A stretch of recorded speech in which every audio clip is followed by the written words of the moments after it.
কি বন্ধুরা, দেখে কি মনে হচ্ছে এমন সুন্দর লোভনীয় একটা লাড্ডু? কিসের লাড্ডু? নিশ্চয়ই আপনারা কনফিউশনে পড়ে যাবেন না যে এগুলো কিসের লাড্ডু। এই সুন্দর দেখতে লোভনীয় লাড্ডুগুলো কিন্তু পেঁপে লাড্ডু। খুব সহজ পদ্ধতিতে এই লাড্ডুগুলো আমি বানিয়েছি। তো একটুও স্কিপ না করে পুরো রেসিপিটা দেখতে থাকুন। আর একটা লাড্ডু ওপর থেকে কতটা শক্ত দেখুন, ওপর থেকে খুবই শক্ত। আর লাড্ডুটা ভেঙে আমি আপনাদের দেখাচ্ছি, ভেতরটা দেখুন। দেখতে পাচ্ছেন আমার হাতে বড় একটা পেঁপা রয়েছে। তো পেঁপা বলা যেতে পারে, আবার পেঁপেও বলা যেতে পারে। দুটোর নাম মানে একটা জিনিসেরই নাম দুটো, দুরকমভাবেই ডাকা হয়। তো যার যেটা ভালো লাগে সেটাই ডাকে।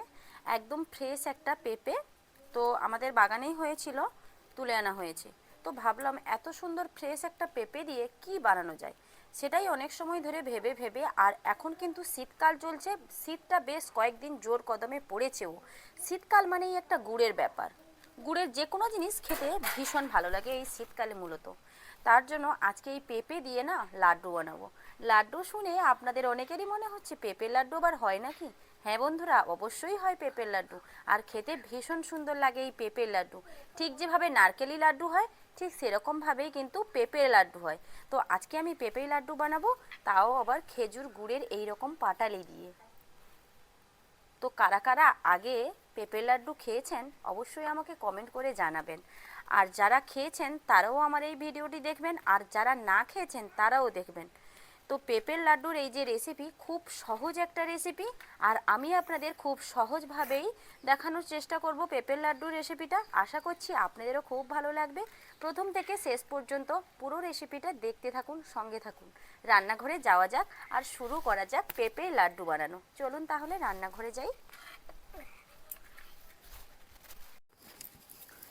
রান্নাঘরে চলে এসেছি। প্রথমেই পেঁপেটাকে কেটে নেব। আর পেঁপেটা আমি কিন্তু কাটার পর ধোবো না, ধুলেও কোনো অসুবিধা নেই, তবে আমি ধোবো না। আগে থেকেই পেঁপেটাকে ভালোভাবে ধুয়ে নিয়েছি, শুধু ভালোভাবে ছাল ছাড়িয়ে কেটে নেব। প্রথমে মুখের এই অংশটা একটু মোটা করে কিন্তু কাটতে হবে।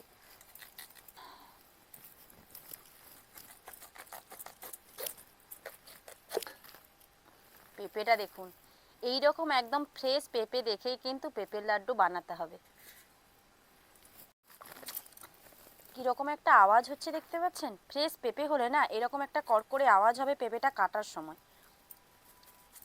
মুখের দিকটা একটু বেশি করেই আমি কেটে বাদ দিয়ে দিয়েছি। আর এই যে সবুজ ছাল অংশটা, এটা একটু মোটা করেই কিন্তু তুলতে হবে, একটুও যেন সবুজ অংশ থেকে না যায়। ঠিক এরকমভাবে কতটা মোটা করে তুলেছি আপনারা নিশ্চয়ই দেখতে পাচ্ছেন। ঠিক সেরকমভাবে পেঁপের ছালটা তুলে নিতে হবে।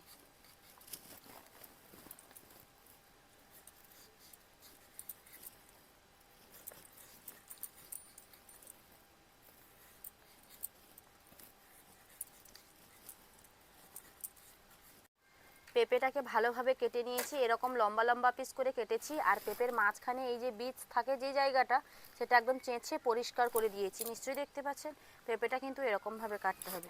তারপর আমি এরকমই একটা গ্রেটার নিয়েছি। গ্রেটারের একদম ছোট গ্রেড হয় যেই জায়গাটা থেকে, যেই অপশানটা এইটা দেখুন, একদম ছোট ছোট করে গ্রেড হয়। ঠিক এই জায়গাটাতে আমি সম্পূর্ণ পেঁপেটা গ্রেড করে নেব। চলুন গ্রেড করা শুরু করা যাক।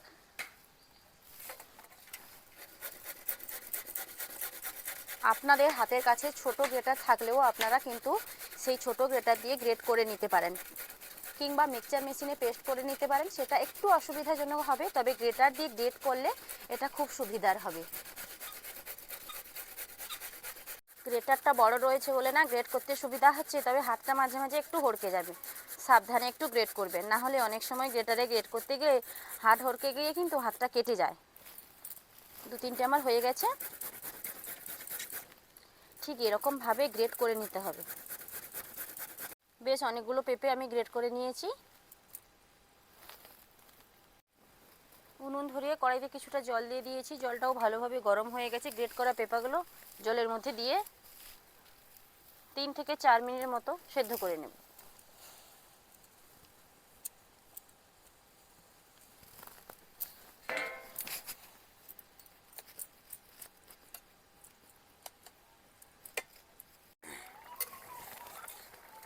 পাঁচটা মিনিট ভালোভাবে ফোটার পর কিন্তু পেঁপেগুলো সেদ্ধ হয়ে গেছে।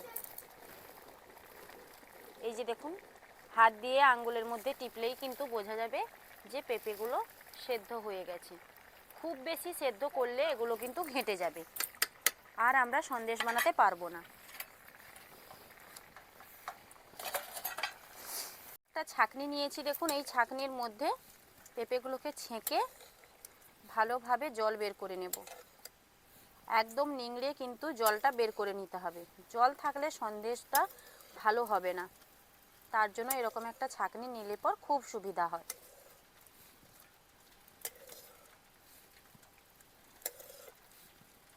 পেঁপেগুলো কড়াইটা পরিষ্কার করে বসিয়ে দিয়েছি, কিছুটা জল দিয়ে দিলাম, খুবই সামান্য জল দিয়েছি। কিছুটা চিনি দেব, খুবই অল্প।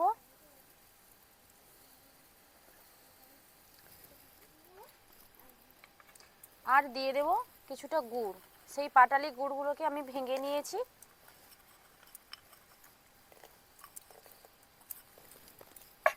এইবার মিডিয়াম আঁচে চিনি বলুন আর গুড় বলুন এগুলো গলতে সময় দেব।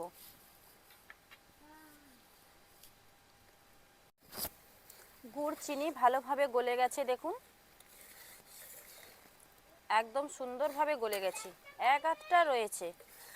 ঠিক এই পর্যায়ে আর কয়েক সেকেন্ডের জন্য নেড়ে নিয়ে সেদ্ধ করে রাখা পেঁপে জল ঝরিয়ে দিয়ে দিতে হবে কড়াইতে।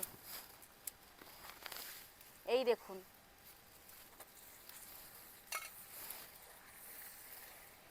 এইবার একদম লো আঁচে এটাকে ঘন ঘন নাড়তে থাকতে হবে, একদমই লো আঁচে নাড়তে হবে, না হলে গুড় আছে পুড়ে যেতে পারে, পুড়ে গিয়ে কালারটাও আলাদা চলে আসবে, স্বাদটাও একদম বেস্বাদ হয়ে যাবে।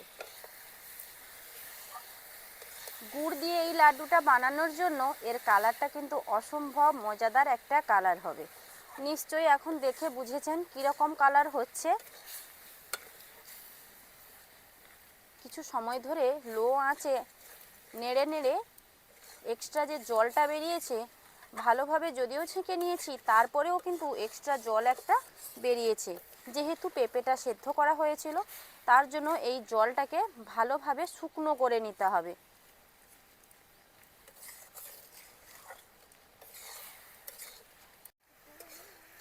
কি দারুণ একটা কালার এসছে দেখুন।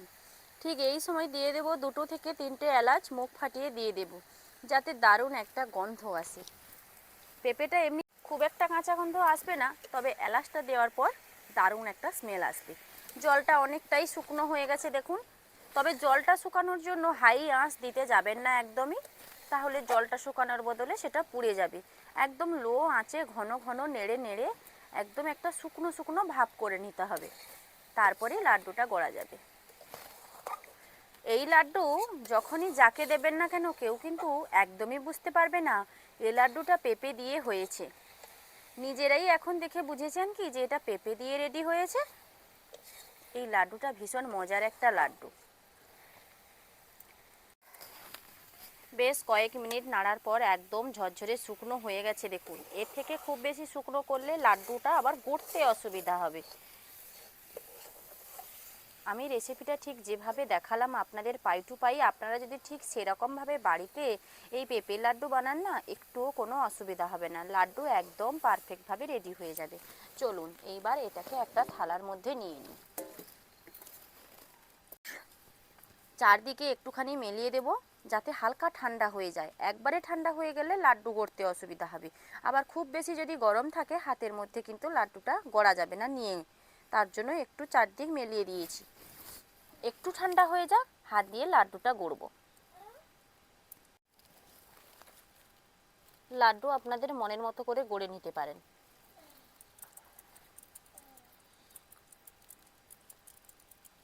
দেখুন লাড্ডুটা কীরকম হয়েছে, ভেঙে যাচ্ছে না কিন্তু লাড্ডুটা।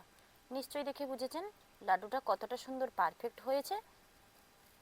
দেখে কেউ বলতে পারবেন কি এটা পেঁপে দিয়ে বানানো হয়েছে? চলুন একে একে লাড্ডুগুলো গড়ে নিই একই রকমভাবে।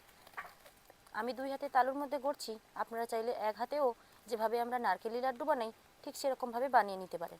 তবে হ্যাঁ, একটুখানি করে জল হাত করতে হবে, কারণ একটু গরম রয়েছে। একদমই গরম থাকা অবস্থাতে তো হাতে লাগানো যাবে না, হালকা যদি আমরা একটু জল হাত করে নিই না, তাহলে এটা কিন্তু করতে খুবই সুবিধা হবে। আর লাড্ডুর চারদিকের গাটাও খুব সুন্দর প্লেন হয়ে যাবে। একটুখানি এক হাতে তালুতে গড়ে নিয়ে তারপর 2 হাতে তালুতে গড়লেই লাড্ডু একদম পারফেক্টভাবে রেডি হয়ে যাচ্ছে দেখুন।